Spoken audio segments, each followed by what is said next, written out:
His final encrypted message, sent hours before his disappearance, contained just 3 words.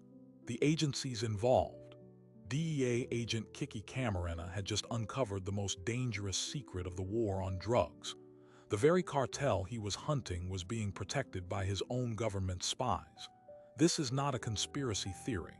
It is a documented case that reveals how the CIA and the cartel became the deadliest of partners. Camarena was closing in on the Guadalajara cartel, one of the most powerful syndicates in history. But his real discovery was that the cartel's operations were a protected CIA asset used to fund a covert war in Nicaragua. This placed the American agent in a deadly trap, hunted by the criminals he was investigating and betrayed by the government he served. One question remained: how far would they go to silence him? To understand how an American agent could be betrayed by his own government, you have to understand the man. Enrique "Kiki" Camarena wasn't just a DEA agent. He was a former Marine, a narcotics officer from California who volunteered for deep cover in Guadalajara, moving his wife and 3 young sons to Mexico because he believed he could make a difference. He wore cowboy boots and spoke Spanish with a Calexico accent. He didn't just work cases, he built them from the ground up, gaining trust in the markets and cantinas. His target was the Guadalajara cartel, a new kind of criminal empire. It wasn't a street gang.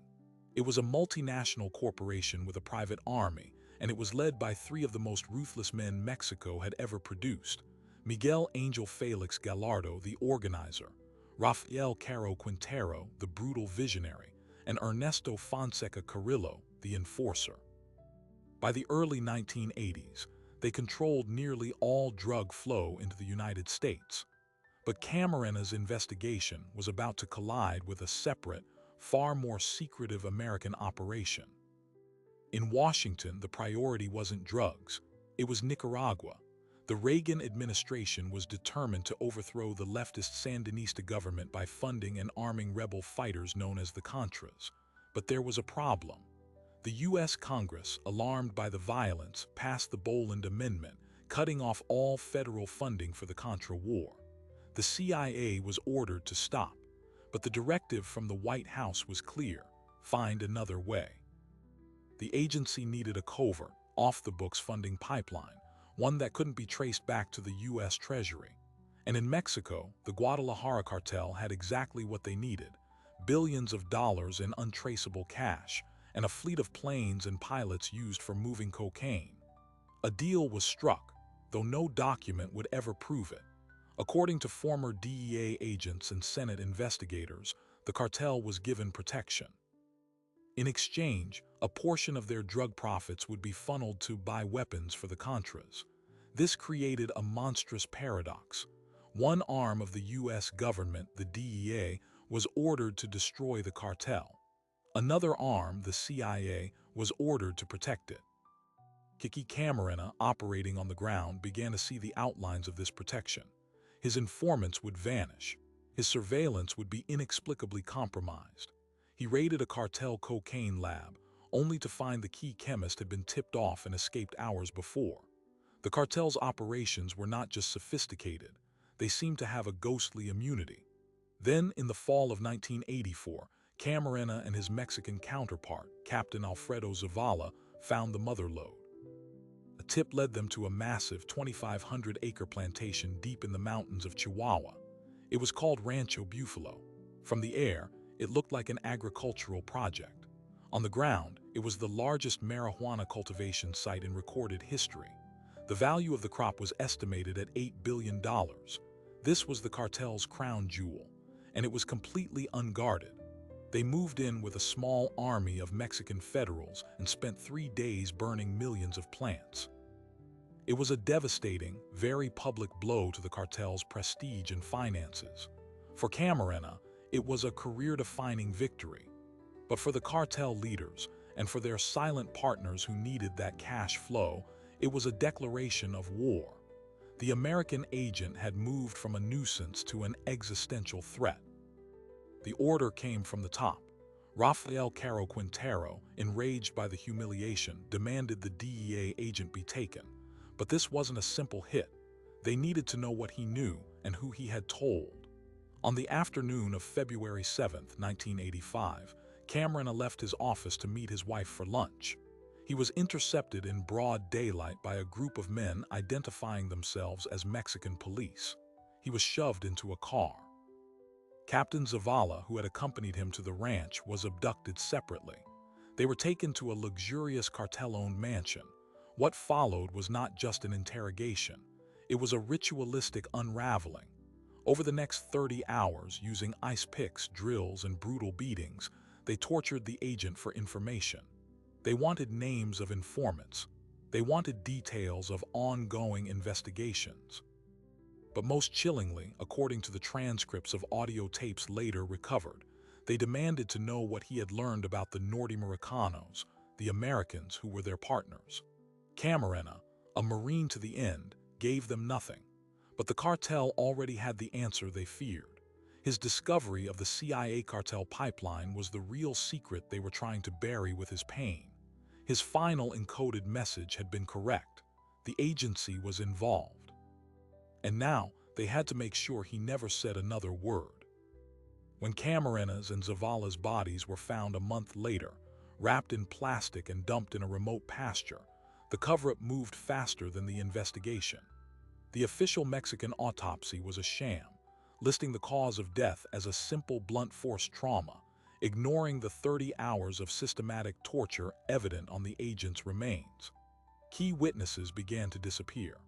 Crime scenes were mysteriously cleaned by state police before DEA forensic teams could arrive. In Washington, the reaction was strangely muted. While the DEA was screaming for justice, other agencies seemed focused on containment.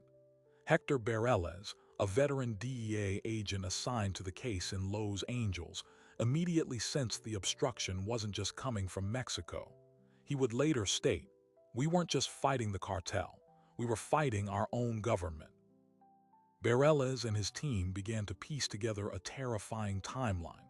They identified the kidnappers as corrupt commanders of the DFS, Mexico's powerful and feared intelligence service, which had been trained and funded by the CIA for decades.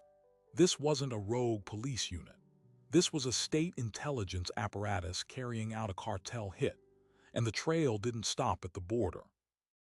One of the pilots who regularly flew cocaine from the cartel's ranches into the United States was a CIA asset. His plane, a twin-engine Cessna, was registered to a front company called SETCO, which was, at that exact moment, under contract with the U.S. State Department to ferry weapons and supplies to the Contra rebels in Nicaragua. The same plane moved drugs north, and with CIA permission, landed on secluded airstrips in Texas and Arkansas. The profits from those drug sales were then funneled to Swiss bank accounts controlled by Contra leaders. The pipeline was operational, and Kiki Camarena had found the valve. The DEA team soon discovered the most damning piece of evidence: audio tapes. The cartel, arrogant and meticulous, had recorded portions of Camarena's torture. On those tapes, the voices of his interrogators could be heard demanding, "What do you know about the American training camps? And who gave you the information on the North?" But one voice stood out. An American-accented voice, referred to by the torturers as the Godfather or El Padrino. Witnesses would later identify this man as a former CIA operative turned asset who was present at the mansion, overseeing the interrogation to ensure Camarena's knowledge died with him. This was the pivot. This was no longer a case of passive protection or ignored crimes. This was alleged direct, active participation in the murder of a federal officer to protect a geopolitical secret. Back in the United States, the political machine swung into action to discredit the mounting evidence. When Bareles' team prepared to raid the home of a key cartel money launderer in Los Angeles, they were ordered to stand down by the Justice Department. The official reason was risk to national security. The money launderer, it turned out, was also a major Contra funder. The message was clear. The Contra supply line was untouchable, even if it was soaked in the blood of a DEA agent. Meanwhile, the cartel's leaders were living with impunity. Miguel Angel Felix Gallardo hosted lavish parties attended by politicians and generals. The man who gave the order to kidnap Camarena was not in hiding. He was a protected guest of the system. Then a break. A desperate informant, a low-level cartel pilot named Werner Lotz, reached out to the DEA. He was terrified. He had flown numerous drug runs for the cartel, but his last flight had been different. He was ordered to carry an extra passenger, a sick, battered man wrapped in a blanket who was loaded onto his plane in Guadalajara. During the flight, the blanket slipped. Lotz saw the man's face. It was Kiki Camarena, barely alive. The plane landed at a U.S. military base in Veracruz, where the cartel had a standing arrangement. Camarena was transferred to a waiting car. Lotz believed the agent was being taken to a clandestine clinic, still alive, days after his official kidnapping. This meant the torturers had kept him alive for a reason. They were transporting him. But why? The answer pointed to a final, unthinkable possibility. Was the agent moved onto American-controlled territory so that U.S. intelligence could directly interrogate one of their own? This revelation fractured the investigation. Some agents believed the story was a cartel fabrication to confuse them. Others, like Bareles, saw it as the horrifying key. If the CIA needed to know the full extent of Camarena's discovery to protect their operation, they would have demanded access. The cartel would have complied. The relationship was that symbiotic. The investigation now had a tangible, haunting question. In his final days, did Kiki Camarena look into the eyes of an American, a man who spoke his language, and realized the full depth of the betrayal? This wasn't just a murder. It was a transaction. The pressure to close the case became overwhelming. The Mexican government, under intense U.S. diplomatic pressure, finally made arrests, but they were selective. Rafael Caro Quintero was caught in Costa Rica. Ernesto Fonseca Carrillo was arrested at a luxury resort. But the mastermind, Felix Gallardo, remained free for years, his arrest only coming after he had consolidated his empire into the modern cartels we know today. The official narrative was cemented. A few bad apples in the cartel had killed a brave agent. The case was solved. Justice was served. But for the DEA agents who had seen the evidence, this was the ultimate insult. The men in the dock were foot soldiers. The architects of the protection scheme, the men who called off investigations and silenced witnesses, they remained in the shadows of two governments. The story should have ended there, buried in classified files and official denials. But a decade later, a reporter working from a small newspaper in San Jose, California, would stumble upon a connection so explosive it would force the story back into the light and threaten to bring down the CIA itself.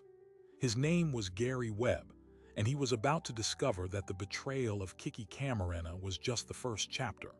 The drug pipeline wasn't closed. It had been perfected, and its final destination was the inner cities of America. Gary Webb was an investigative reporter with a track record of taking on powerful institutions. He wasn't looking for the Camarena story. He was following a different trail altogether, one that began with a massive seizure of crack cocaine in a San Francisco housing project. The drugs were exceptionally pure, and the dealer claimed they came from the company. At first, Webb thought he meant a local gang, but as he dug deeper, a terrifying pattern emerged. The crack flooding into Los Angeles in the early 80s wasn't coming from Colombia directly. It was being funneled through a network of Nicaraguan exiles, men who were leaders of the CIA-backed Contra Army. Their distributor in south-central LA was a man named Freeway, Ricky Ross, who would become one of the most infamous drug kingpins in American history. Webb had found the consumer end of the pipeline that began with the Guadalajara cartel. Webb's three-part series, Dark Alliance, published in the San Jose Mercury News in August 1996, laid out the case with meticulous detail. It named names, cited court documents, and featured interviews with former Contra soldiers who admitted to using drug profits to buy weapons.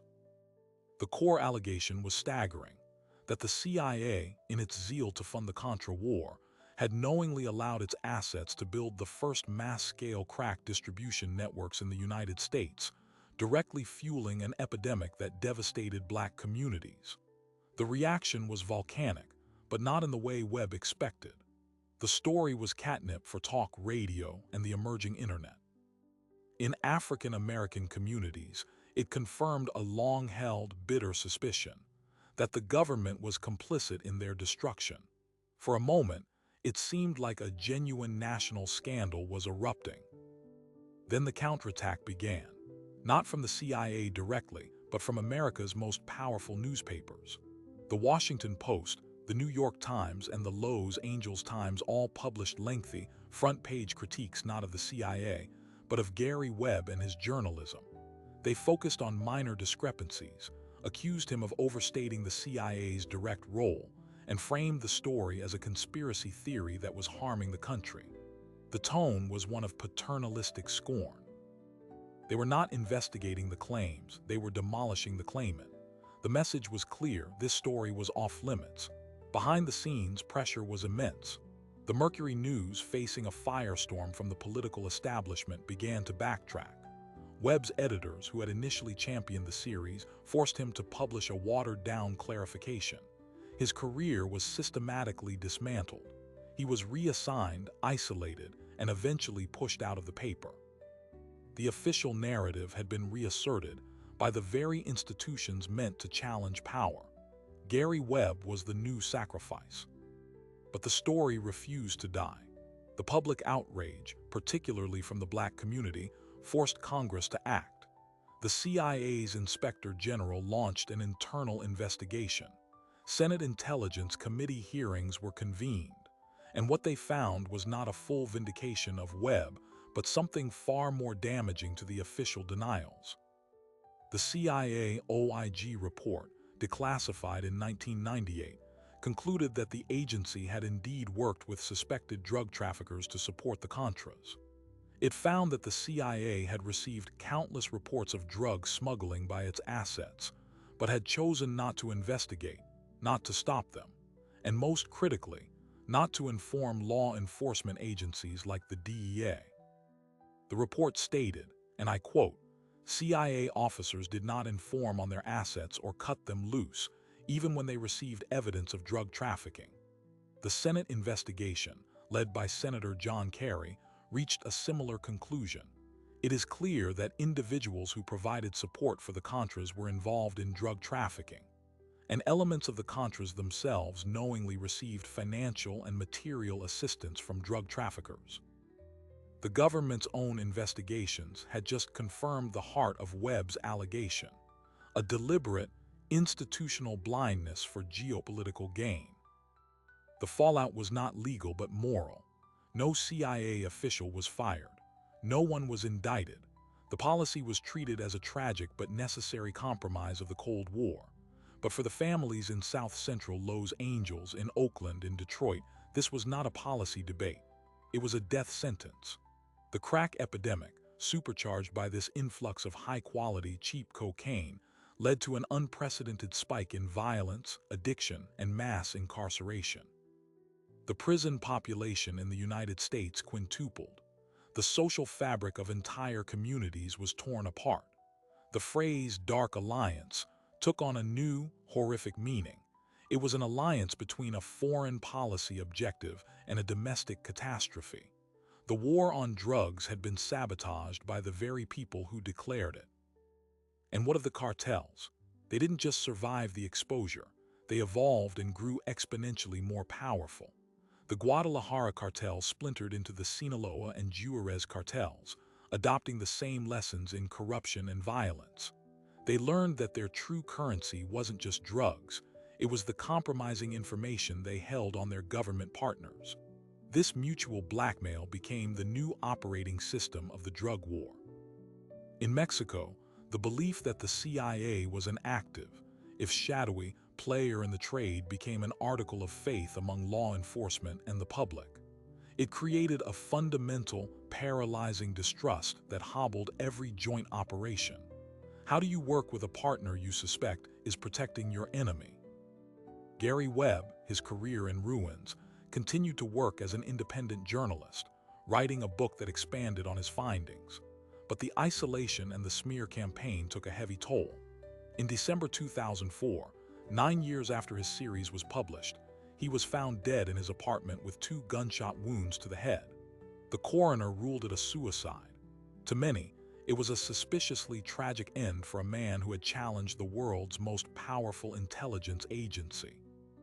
His story became a cautionary tale about the limits of truth in a system designed to protect its secrets, but the documents he forced into the light remained. The official reports sat in archives, a quiet, damning testament. The pipeline from the 1980s was closed, but the blueprint remained. And in the new century, a new, even more terrifying question would emerge. What if the alliance wasn't just in the past? What if it had become the model?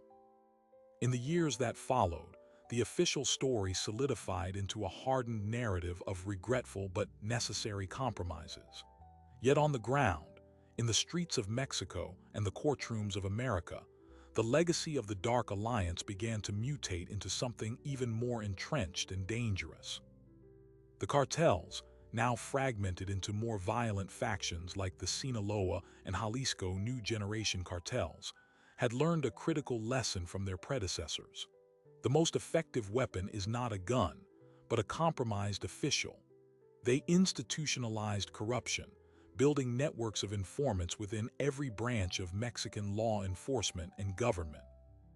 And the suspicion that the U.S. might again cut a deal with one cartel to target another never faded, poisoning every joint operation with mutual distrust. This suspicion was weaponized in 2013 when a captured Sinaloa cartel lieutenant, Jesus Zambada Nibla, made an astonishing claim in a Chicago federal court. He argued he should be immune from prosecution because he had been working as an informant for the DEA for years. His defense alleged a secret pact. The Sinaloa cartel, under Joaquin El Chapo Guzman, was given carte blanche to traffic drugs in exchange for providing intelligence that helped the U.S. dismantle its rival cartels. While the courts rejected the immunity claim, the case exposed a brutal realpolitik strategy. Veteran agents and journalists saw the ghost of the 1980s. It wasn't the broad, ideological protection of the Contra era, but a tactical, cynical calculation. Cooperate with the lesser evil to fight the greater one. The result was the same. Certain traffickers operated with a perceived shield, violence escalated as cartels fought for dominance, and the flow of drugs continued unabated. The human cost is measured in a numbing river of numbers. Since the start of Mexico's militarized drug war in 2006, over 350,000 people have been murdered.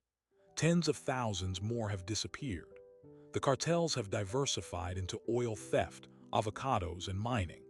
They have also perfected the recruitment Kiki Camarena first witnessed at Rancho Bufalo, but now they target children.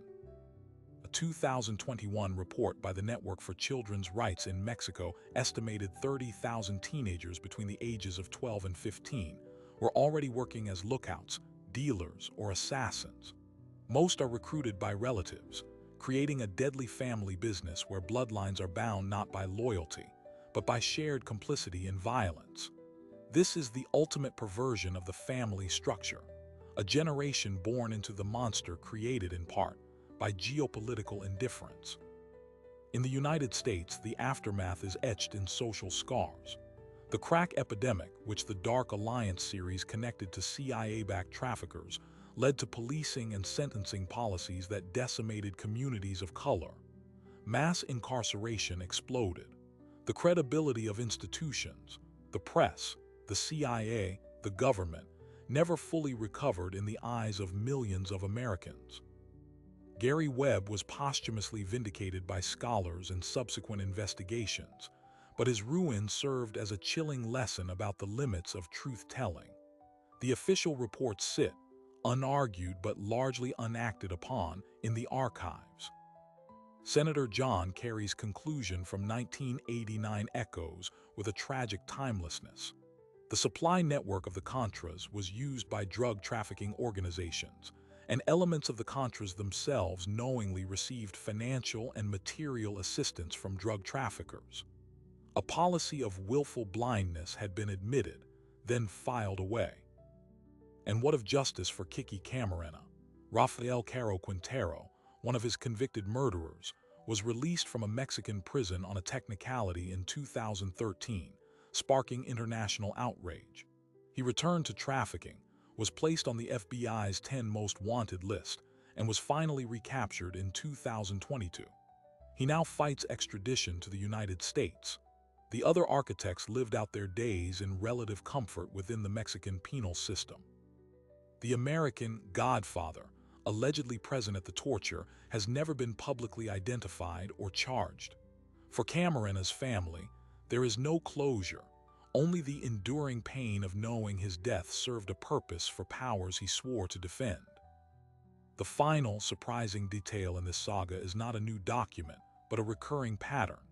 In 2020, the U.S. government arrested a former Mexican defense secretary, General Salvador Cienfuegos, on drug trafficking charges.